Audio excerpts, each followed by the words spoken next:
Bonsoir. Pour se relaxer tranquillement, je vous lis ce soir un conte de Louis Hémon, Père inconnu. Étalé sur sa chaise, les mains sur les cuisses, Joe Hitchin, le boucher sportif, contemplait l'extrémité de son cigare et respirait pesamment, la tête de côté, prêtant une oreille distraite aux propos de son voisin. Voyez-vous, Disait ce dernier. ici, on en a toujours pour son argent. Ce n'est pas grand, bien sûr, et on ne voit pas de champion. Mais Newton connaît son affaire, et il n'engage que des garçons qui disputeront leur chance jusqu'au bout. D'abord, ils savent tous qu'ils n'auront leur argent que s'ils gagnent. Alors même quand ça commence à mal tourner, les petites histoires de poignées foulées ou de pouces d'émis, ils gardent ça pour eux. Et ils continuent à cogner droit devant eux, jusqu'à ce qu'ils ne voient plus clair. Et puis, pour 5 bobs, on a des pieds dans le ring, et on ne perd rien de ce qui se passe. Le boucher sportif approuva d'un hochement de tête. Il était du même avis, entièrement.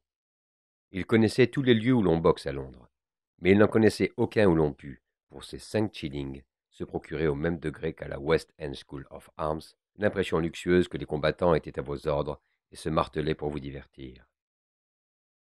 L'on avait, comme le voisin l'avait si bien dit, les pieds presque dans le ring, et quand les deux hommes venaient se jeter ensemble dans les cordes, on les recevait sur les genoux. Leurs grognements essoufflés dans les corps à corps, les hoquets d'asphyxie qui annoncent un coup bien placé à l'estomac, les taches rosâtres qui couvrent peu à peu les torses nus, l'écorchure inévitable des clavicules, le nez qui enfle entre les pommettes tuméfiées, et les yeux caves, résolus et tranquilles, qui chavirent tout à coup au moment où les genoux vont céder. Aucun détail n'était perdu pour les spectateurs des places chères. La fumée des pipes et des cigares montait vers le plafond bas. Le piétinement des boxeurs, le son mat des coups. Les vociférations du public emplissaient la salle exiguë d'un tumulte émouvant. Après un dîner copieux, il faisait bon digérer là, lentement, le sang aux tempes, suivant du regard ces gamins qui s'entrasemaient gaiement, pendant que le gong du chronométreur scandait les reprises. Deux novices entraient dans le ring. Un coup de gong, la poignée de main préliminaire, et de suite une mêlée sauvage. Les deux hommes se bousculaient d'un coin à l'autre, rebondissant sur les cordes avec des charges confuses et des bourrades maladroites. Des coups anodins claquaient bruyamment sur la nuque ou les épaules. Les combattants, de suite essoufflés, s'affermissaient sur leurs jarrets, les yeux troubles, et confiaient au hasard des batailles de grands swings de faucheurs. Un des coups, atteignant inopinément son but, fit un bruit sec, et ce fut fini.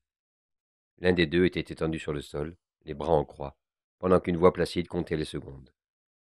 8, 9, out. Le boucher sportif échangea un sourire avec son voisin et héla le garçon pour se faire apporter à boire. Deux hommes nouveaux enjambèrent les cordes et s'installèrent sur leurs chaises respectives. En voilà un, Dit le voisin. à qui un bon dîner ne ferait pas de mal. Le boucher sportif contempla le torse nu adossé au poteau du ring, à quelques pieds de lui. Les côtes saillaient sous la peau grise. Oui, Fit-il. il n'a pas l'air trop bien nourri. Son regard remonta jusqu'à la figure et s'y arrêta. Elle lui rappelait quelque chose de presque oublié, mais qui avait dû lui être familier autrefois. Le maître des cérémonies annonça. Le prochain item du programme est un contest en 6 rounds de 2 minutes entre Young Cohen d'Algate et Joe Badger de Holloway. Joe Badger de Holloway. Young Cohen d'Aldgate. Les souvenirs du boucher sportif se déroulaient péniblement.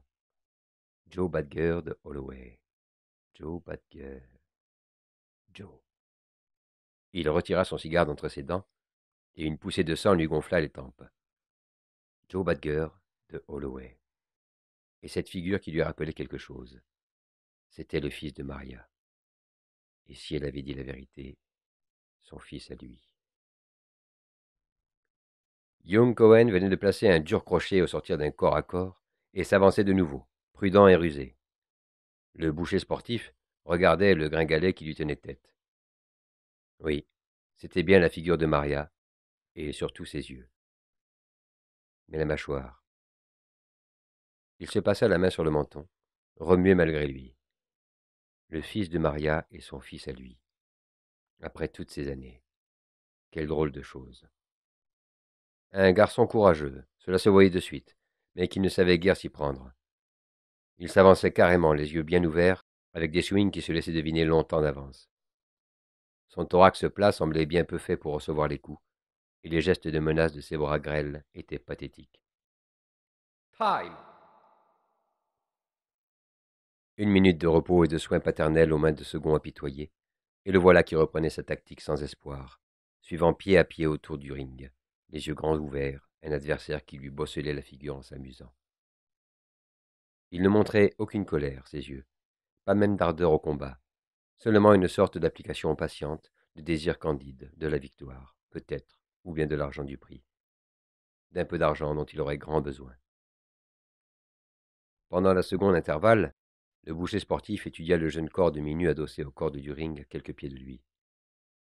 Point si mal bâti, ce garçon, s'il avait été mieux nourri. Et du cœur, c'était facile à voir. Le fils de Maria et son fils à lui. Quelle drôle de chose.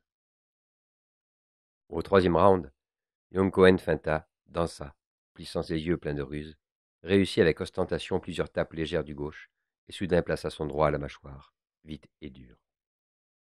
Des voix dans la salle dirent doucement « Ah, ça y est ». Le petit Joe était affaissé dans un coin du ring, la tête sur un coude replié. Quand il entendit compter les secondes, il fit un effort, se mit à genoux, les mains encore à terre, et releva les yeux. Le boucher sportif, penché contre les cordes, la mâchoire en avant, le regardait en serrant les poings. Il allait se relever, le petit Joe. Il allait se relever, sûrement. Il n'allait pas rester affalé devant ce petit juif crépu pendant qu'on compterait les 10 secondes. Il n'avait peut-être rien mangé de la journée, et il ne savait pas se battre, c'était clair. Mais si Maria avait dit la vérité et que ce fût son fils à lui, il allait se relever. Il s'était relevé. Il avait chancelé, trébuché contre les cordes et rebondi en envoyant son bras droit devant lui en un moulinet aveugle. Et Young Cohen, qui s'approchait nonchalamment pour finir son ouvrage, avait reçu un des poings fermés sur le menton et s'était affaissé à son tour.